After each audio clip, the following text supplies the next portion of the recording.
প্রার্থিতা প্রত্যাহারের শেষ দিনে শরিকদের জন্য আসন ছাড়ল জামায়াত ও এনসিপি। বিএনপির বিদ্রোহীরা থাকছেন। কড়াইল বস্তিবাসীরা পাবেন ফ্ল্যাট। তারেক রহমানের প্রতিশ্রুতি, দেয়া হবে ফ্যামিলি এবং কৃষক কার্ড। আধুনিক কল্যাণ রাষ্ট্র চায় জামায়াত। স্বাস্থ্য খাতে জিডিপির 6% বরাদ্দ সহ বিভিন্ন নীতি ঘোষণা। চট্টগ্রামে র্যাব সদস্য নিহতের ঘটনায় পরিস্থিতি থমথমে। যৌথ অভিযান পরিচালনার নির্দেশ প্রধান উপদেষ্টার।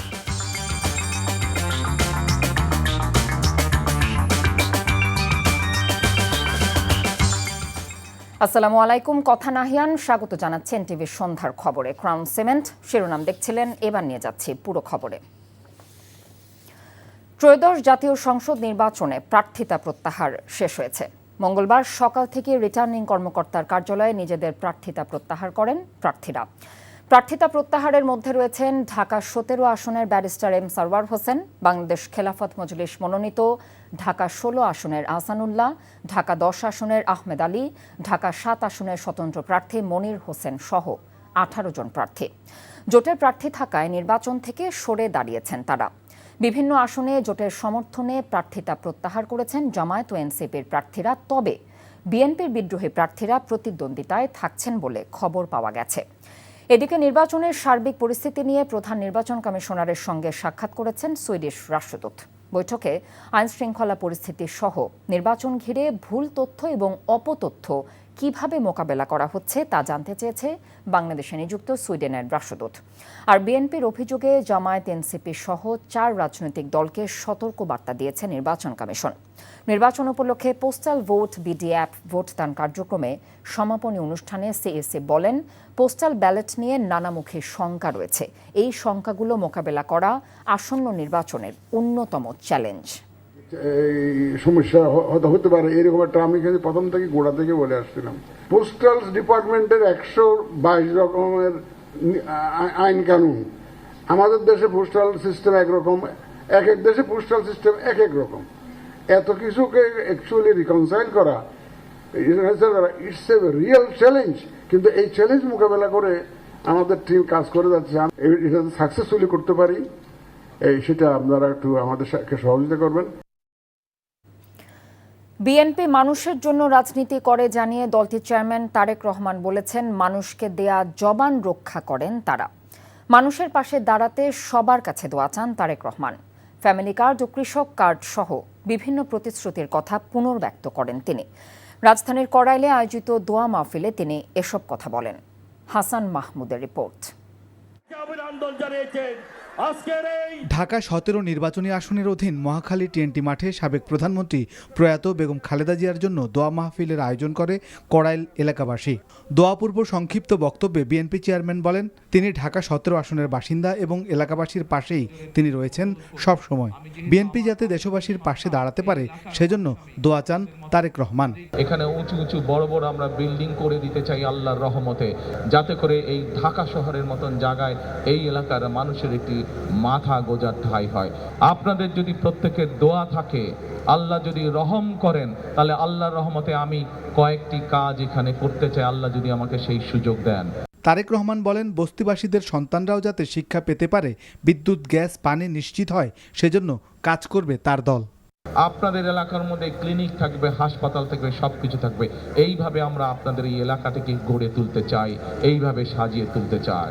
আমাদের রাজনীতিটা হচ্ছে আপনাদের মতন সাধারণ মানুষ যারা আপনারা আছেন, আপনাদের জন্য। ফ্যামিলি কার্ড, কৃষক কার্ড সহ বিএনপির বিভিন্ন প্রতিশ্রুতির কথা পুনর্ব্যক্ত করেন তারেক রহমান। দালানের মানুষটার সন্তান যেভাবে শিক্ষা ব্যবস্থা পাবে, যেভাবে খেলাধুলা শিখবে, যেভাবে বিদেশি ভাষা বলতে শিখবে, আমরা চাই কড়াইল বস্তিবাসী যারা আছেন তাদের সন্তানরা একইভাবে বিদেশি ভাষা যাতে শিখতে পারে। যেই সমস্যাগুলো আছে আমরা সকলে মিলে ইনশাল্লাহ ইনশাল্লাহ ইনশাল্লাহ এই সমস্যার সমাধান করতে পারবো। বেগম খালেদা জিয়াকে মাফ করে দেন। পরে বেগম খালেদা জিয়ার রুহের মাগফিরাত কামনা করে মোনাজাত করা হয়। শহীদ জিয়াউর রহমান সাহেবকে মাফ। উপস্থিত সকলেই মোনাজাতে অংশ নেন, দোয়া করেন বেগম খালেদা জিয়ার জন্য। Hasan Mahmud, NTV news, Dhaka. বিএনপির মহাসচিব মির্জা ফখরুল ইসলাম আলমগীর বলেছেন, এখন পর্যন্ত যা সংস্কার হয়েছে তা মেনে নিয়েছে তার দল। তবে বিএনপি যে সংস্কারগুলোতে না বলেছে সেগুলো গণভোটে যুক্ত করে বেইমানি করা হয়েছে। শহীদ রাষ্ট্রপতি জিয়াউর রহমানের জন্মবার্ষিকী উপলক্ষে আলোচনা সভায় বক্তারা বলেন, সংসদ নির্বাচনে কোনো একটি দল ইলেকশন ইঞ্জিনিয়ারিংয়ের চেষ্টা করছে। ইফতেখার রেজার রিপোর্ট। শহীদ রাষ্ট্রপতি জিয়াউর রহমানের ৯০তম জন্মবার্ষিকী উপলক্ষে আলোচনা সভার আয়োজন করে বিএনপি। সভায় বিএনপি মহাসচিব মির্জা ফখরুল বলেন, দেশের মানুষ যখন উন্মুখ হয়ে আছে তারেক রহমানের রাজনীতি পাল্টে দেবে দেশ, তখন ধর্ম নিয়ে অপরাজনীতি করছে অন্য রাজনৈতিক দল। সংস্কার যেটুকু হয়েছে, যেখানে আমরা একমত হয়েছি সমস্ত রাজনৈতিক দলগুলো, অবশ্যই সেটা আমাদের হ্যাঁ আছে, না নাই। কিন্তু তোমরা কারসাজি করেছো, তোমরা কিছুটা বেইমানি করেছো। আমার বলতে কোনো দ্বিধা নেই, যেগুলো আমরা একমত হই নাই সেগুলো ঢুকিয়ে দিয়েছ, তারপরে আমরা কিন্তু মেনে নিয়েছি। আলোচনা সভায় বক্তব্য রাখেন বিএনপি স্থায়ী কমিটির সদস্যরা। তারা বলেন, ক্ষমতায় রয়েছে ছাত্রদের সরকার, কিন্তু সকল দোষ দিচ্ছে বিএনপির উপর। দুটি রাজনৈতিক দল, একটি দল বড়, আরেকটি দল তাদের বাচ্চা। একটি হলো বাচ্চা, আরেকটি বড়।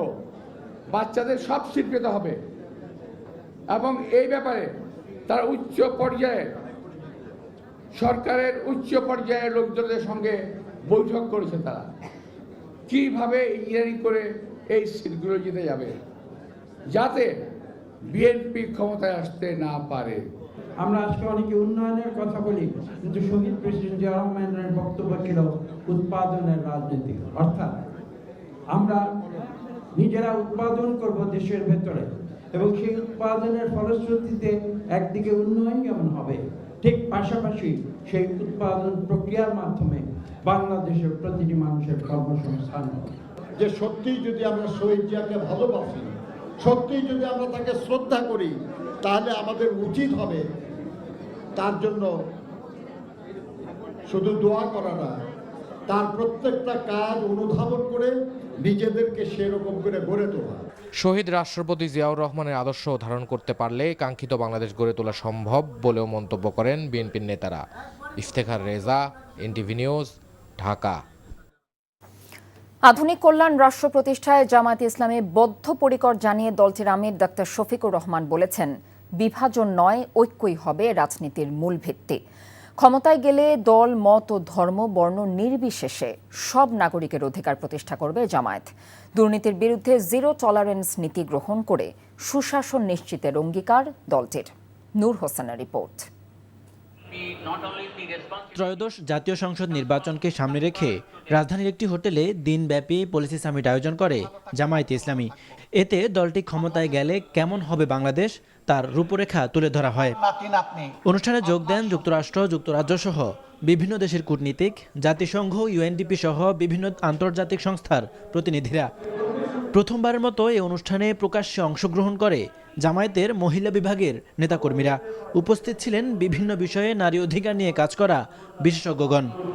অনুষ্ঠানের সমাপনী বক্তব্যে জামায়াত ইসলামীর আমির ডাক্তার শফিকুর রহমান বলেন, দীর্ঘ লুটপাটে ধ্বংসস্তূপে পরিণত বাংলাদেশকে সমৃদ্ধ জনপদে পরিণত করবে জামাত। দুর্নীতি, লুটপাট, চাঁদাবাজি, খুন, রাহাজানি, হত্যা, ধর্ষণ, লুণ্ঠন, গুম সব কিছু নির্মূল হবে। কিন্তু বিচার যদি বিচারের জায়গায় না থাকে, তাহলে কোনো কিছুরই কোনো সমাধান করা সম্ভব নয়। সবার জন্য বিচার, সুবিচার এবং সকলের জন্য সমান বিচার, এটাই নিশ্চিত করতে হবে। এখানে কোনো ইম্পিউনিটি বলে কোনো কথা নাই, ইমিউনিটি বলেও কোনো কথা নাই। এখানে জাস্টিসকে জাস্টিসের জায়গায় নিয়ে যেতে হবে। আমরা বিশ্বাস করি রাষ্ট্রের এই দুইটা বিষয়ে যদি আমরা গুরুত্ব দিয়ে এখান থেকে শুরু করতে পারি, বাকি সকল বিষয় আমাদের অর্জন করা সম্ভব ইনশাআল্লাহ। দেশে এখনও ফ্যাসিবাদী কাঠামো রয়ে গেছে উল্লেখ করে তরুণদের লড়াই অব্যাহত রাখার আহ্বান জানান তিনি। তোমরা একটা স্বৈরাচার এই দেশ থেকে তাড়িয়েছ, কিন্তু স্বৈর মানসিকতা এই দেশ থেকে এখনো যায়নি। এটাকে নির্মূল না করা পর্যন্ত লড়াই অব্যাহত থাকবে ইনশাআল্লাহ। আর আমরাও তোমাদের সাথে থাকবো, পাশে থাকবো, পিছে নয়, একেবারে সাথে এবং পাশে। দিনব্যাপী এই সামিটে অর্থনীতি, শিক্ষা, স্বাস্থ্য, সুশাসন, কর্মসংস্থান ও সামাজিক ন্যায় বিচার সহ গুরুত্বপূর্ণ খাতগুলো নিয়ে পৃথক অধিবেশন অনুষ্ঠিত হয়।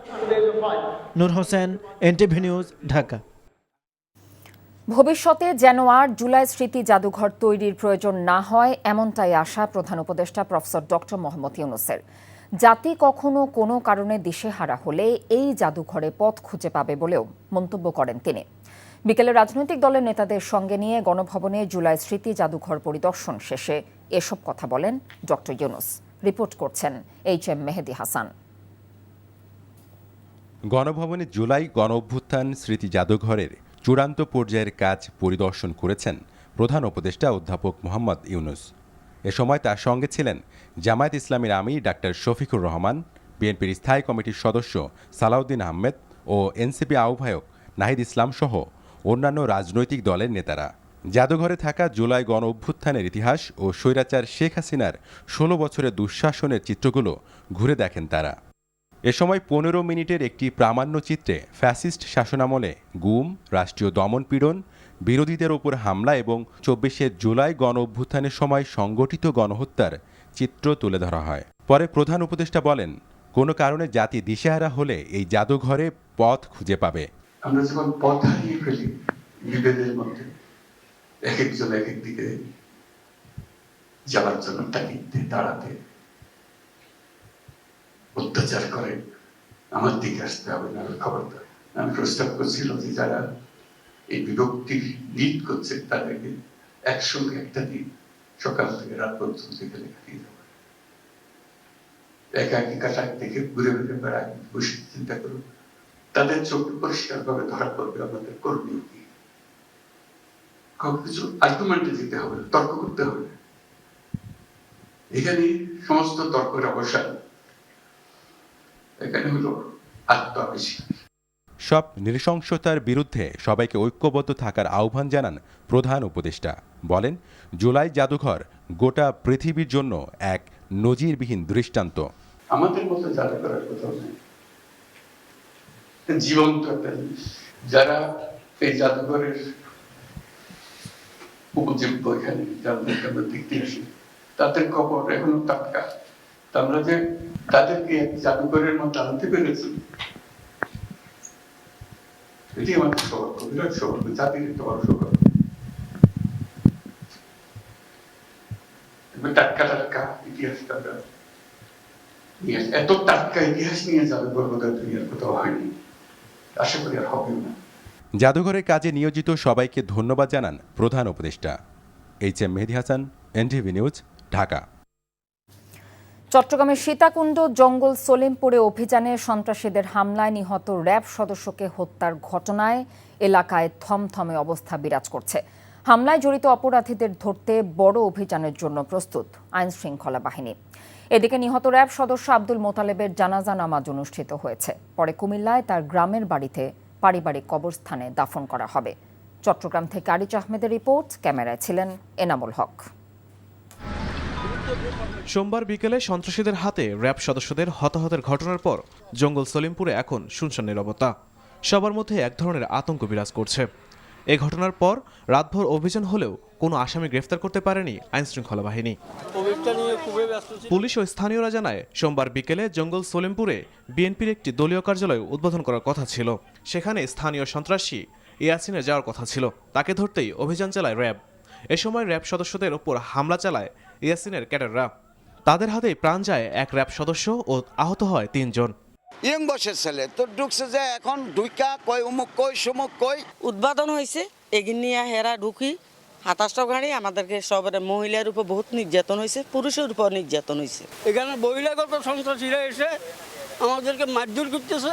সাধারণ নিরীহ মানুষগুলো ছিল এখানে একটা মারামারি হয়েছে। এদিকে উপপরিচালক আব্দুল মোতালেবের মরদেহ সুরাত হলের রিপোর্ট তৈরির পর পতেঙ্গা র্যাব কার্যালয়ে নিয়ে যাওয়া হয়েছে। সেখানে জোহরের পর তার জানাজা নামাজ হয়। এইটুকু আপনাদেরকে আশ্বস্ত করতে চাই, এই দেশের আইন শৃঙ্খলা রক্ষার জন্য, অপরাধ দমনের জন্য আমরা সর্বশক্তি দিয়ে কাজ করব। আমরা সাহসিকতার সঙ্গে কাজ করব। যে কোনো ঝুঁকি নিয়ে হলেও আমরা এই দেশবাসীর আইন শৃঙ্খলা এবং নিরাপত্তা রক্ষার জন্য আমরা কাজ করে যাব। জানাজা নামাজ শেষে নিহত র্যাব সদস্যের গ্রামের বাড়ি কুমিল্লায় পারিবারিক কবরস্থানে তাকে দাফন করা হবে। 11 জন ভাই বোনের ভিতরেও সবার ছোট। তিনি খুব শান্ত এবং সরল মানুষ ছিলেন। পাহাড়ি এলাকা সন্ত্রাসীদের অভয়াশ্রম হওয়ায় নিয়ন্ত্রণে আনতে বারবার বেগ পেতে হচ্ছে আইনশৃঙ্খলা বাহিনীর। NTV news desk.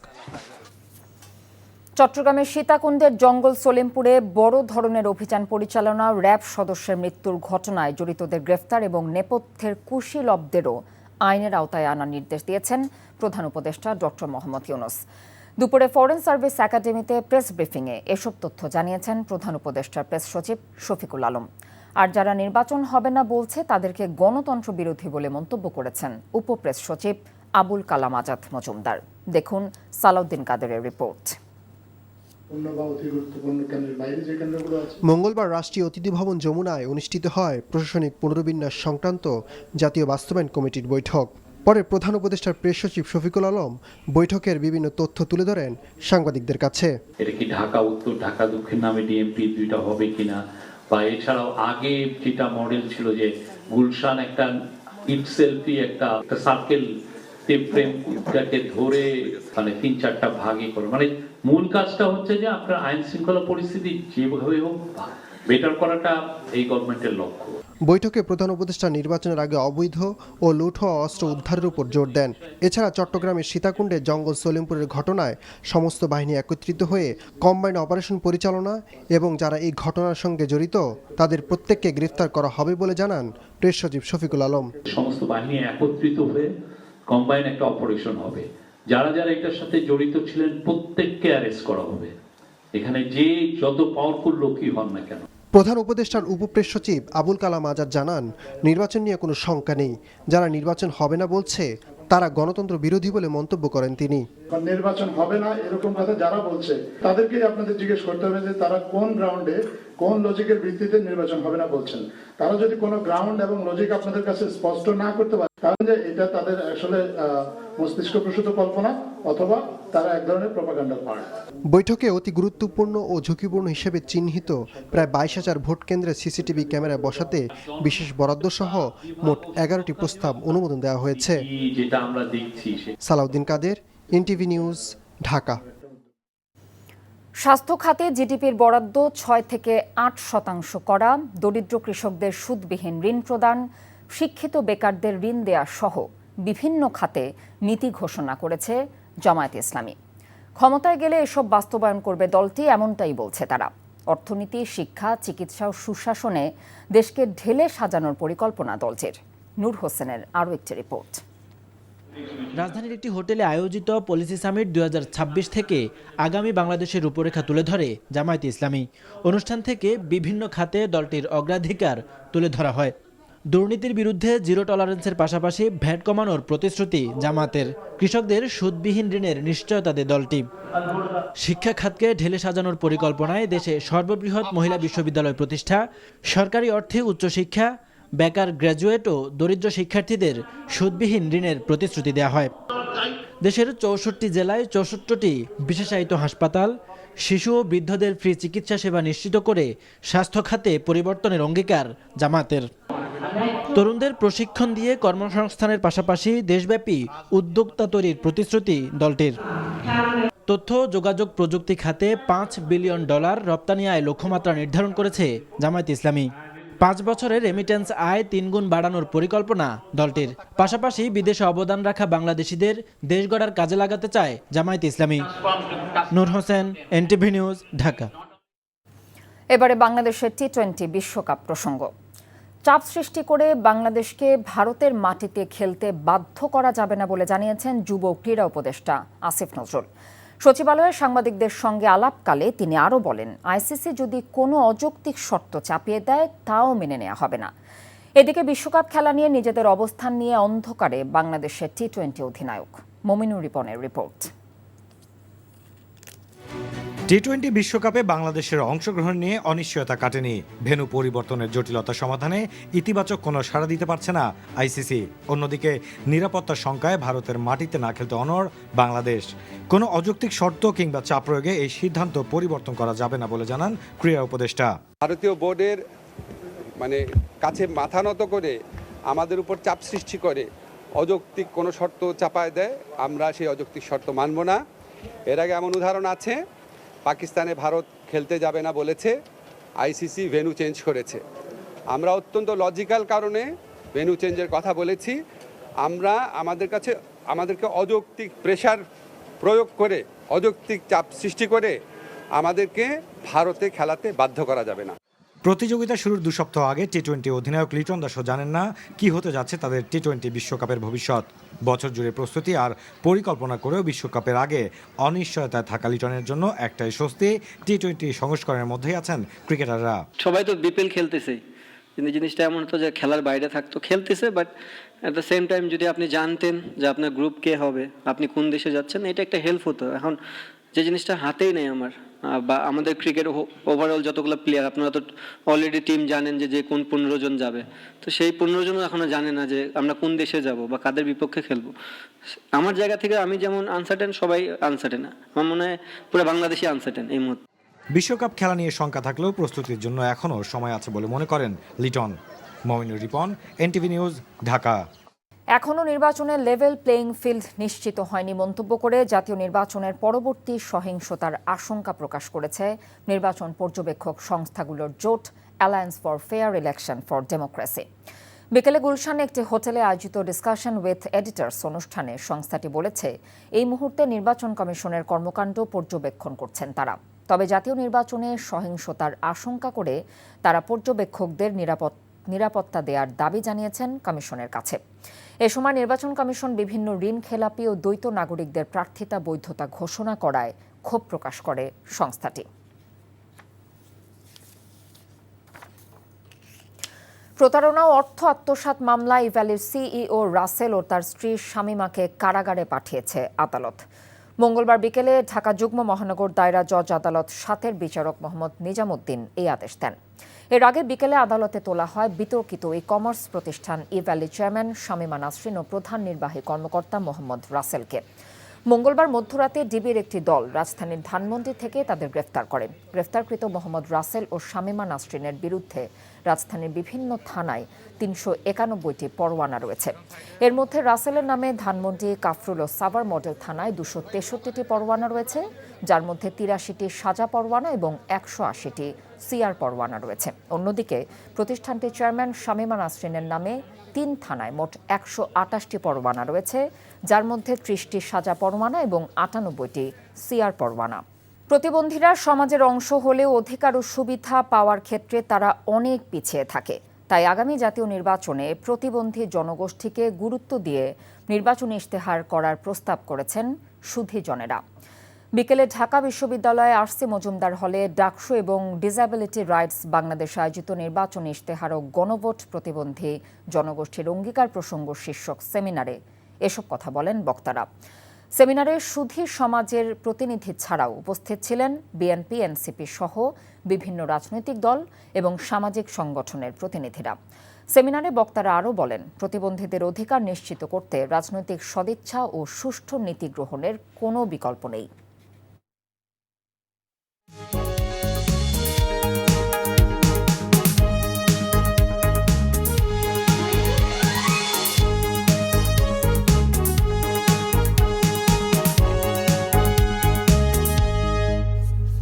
এবারে নাসির সিনট্যাক্স গ্রুপ নির্বাচন পথে পথে।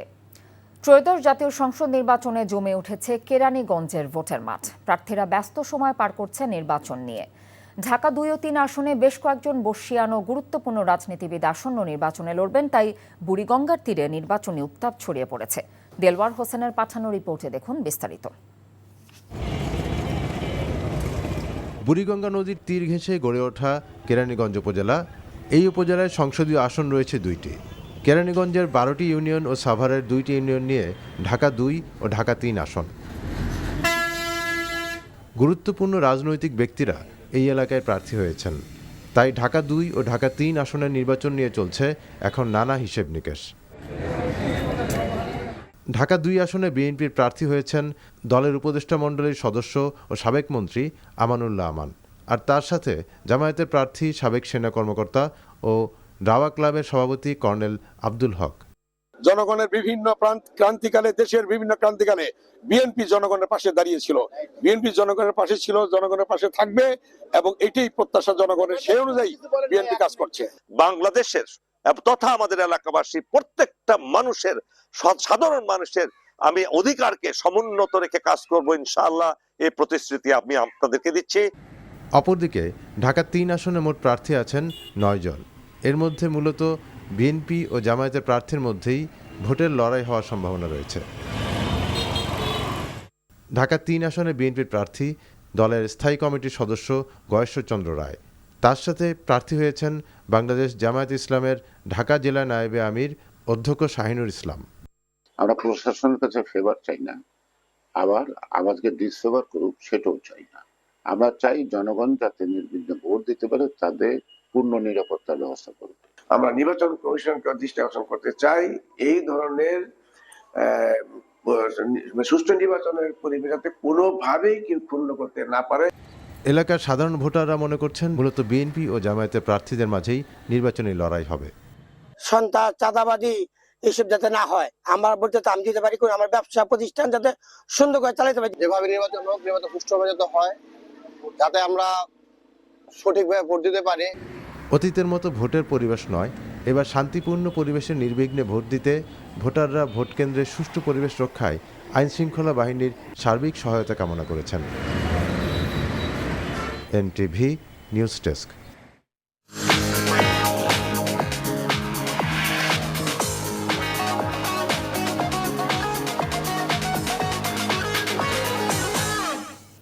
এবারে মার্কেন্টাইল ব্যাংক অর্থনীতির খবর। আগামী নির্বাচনে বিএনপি ক্ষমতায় গেলে অর্থনীতির পাশাপাশি পুঁজি বাজারেও ব্যাপক সংস্কার করা হবে বলে জানিয়েছেন দলটির স্থায়ী কমিটির সদস্য আমির খসরু মাহমুদ চৌধুরী। রাজধানীর একটি হোটেলে দেশের পুঁজি বাজার নিয়ে আয়োজিত সেমিনারে এসব কথা বলেন তিনি। বিদেশি বিনিয়োগকারীরা নির্বাচনের অপেক্ষায় আছেন উল্লেখ করে আমির খসরু বলেন, নির্বাচিত সরকার আসলে বিনিয়োগের খরা কাটবে, সেই সাথে পুঁজিবাজারের উন্নয়নে জবাবদিহিতা নিশ্চিত করার পাশাপাশি বিনিয়োগকারীদের আকৃষ্ট করতে ব্যবসায়িক নীতি কাঠামোর ধারাবাহিকতা বজায় রাখার কথাও বলেন তিনি। এ সময় আসন্ন নির্বাচন পরবর্তী সময়ে দেশের সামষ্টিক অর্থনীতির গতিশীলতা, রাজনৈতিক বাস্তবতা এবং পুঁজিবাজারের সম্ভাবনা ও কাঠামোগত সংস্কার নিয়ে আলোচনা করেন বক্তারা। সেমিনারে দেশি বিদেশি বিনিয়োগকারী, অর্থনীতিবিদ এবং নীতি নির্ধারক সহ পুঁজিবাজার সংশ্লিষ্টরাও উপস্থিত ছিলেন। So I'm surprised that the economy has come this far without even a functional capital market. So we have to really make sure the capital market works in the future. And it's not just for the private sector borrowing. Even the government, sometimes I wonder why we ran after IMF for $4 billion fund. এরই সাথে খবর শেষ করছি, তবে যাবার আগে crown cement শিরোনামগুলো জানিয়ে দিচ্ছে আরও একবার। প্রার্থিতা প্রত্যাহারের শেষ দিনের শরিকদের জন্য আসন ছাড়ল জামায়াত ও এনসিপি, বিএনপির বিদ্রোহীরা থাকছেন। করাইল বস্তিবাসীরা পাবেন ফ্ল্যাট, তারেক রহমানের প্রতিশ্রুতি, দেয়া হবে ফ্যামিলি ও কৃষক কার্ড। আধুনিক কল্যাণ রাষ্ট্র চায় জামায়াত, স্বাস্থ্য খাতে জিডিপির 6% বরাদ্দ সহ বিভিন্ন নীতি ঘোষণা। চট্টগ্রামে র্যাব সদস্য নিহতের ঘটনায় পরিস্থিতি থমথমে, যৌথ অভিযান পরিচালনার নির্দেশ প্রধান উপদেষ্টার। এ ছিল এনটিভি সন্ধ্যার খবরে। এই খবরের ভিডিও সহ আপডেট জানতে ভিজিট করুন এনটিভি অনলাইন www.ntvbd.com। এছাড়াও এনটিভির জনপ্রিয় সব অনুষ্ঠান এবং খবরের আপডেট জানতে ভিজিট করুন আমাদের ইউটিউব এবং ভেরিফাইড ফেসবুক পেজ। রাত 10:30 রাতের খবর দেখার আমন্ত্রণ রইল। এতক্ষণ সাথে থাকার জন্য ধন্যবাদ সবাইকে।